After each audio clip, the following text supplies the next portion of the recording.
Со оглед на тоа, што јас лично вчера побарав да има седница, за да не дојдеме кнап со руковникот, за завршувањето на рокот, за разгледувањето на приговорите за што ги поднесува ДУИ и СДСМ, председателот не сакаше вчера да закаже седница и не стави пред свршен чин некаде околу попладнето, кога изјави дека во 13 часот ќе има седница. На некој од медиумите го дадов деловникот да видите дали тој има деловничко право да направи ваква пауза на барање на еден член. Тогаш што ќе се случи ако бараме сите поединечно? Тоа е тоа. Не можевме да се договориме за жал за текот на седницата, значи мислам дека ова е обид за кочење на изборниот процес. Благодарам.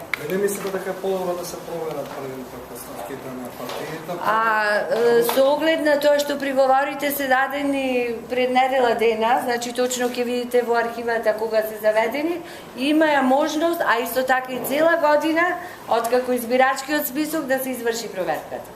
Така да и меѓународниот фактор и ОПСЕ и ОДИХР даде позитивна оценка и за избирачкиот список и ние соработувавме и со експертскиот тим, кој што беше дојден дека навистина избирачкиот список е на високо ниво и добро направен. Сметате дека ќе завршите работата бидејќи рокот ви истекува вечерва на полноќ?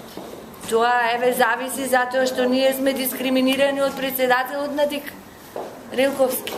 Не ни го дава демократското право да се произнесиме. Стефановска, не верувате во приговорите на ДУИ на СДСМ? Тоа ќе го кажам на самата седница, која ќе ни даде демократско право, како што ни следува по деловникот председател.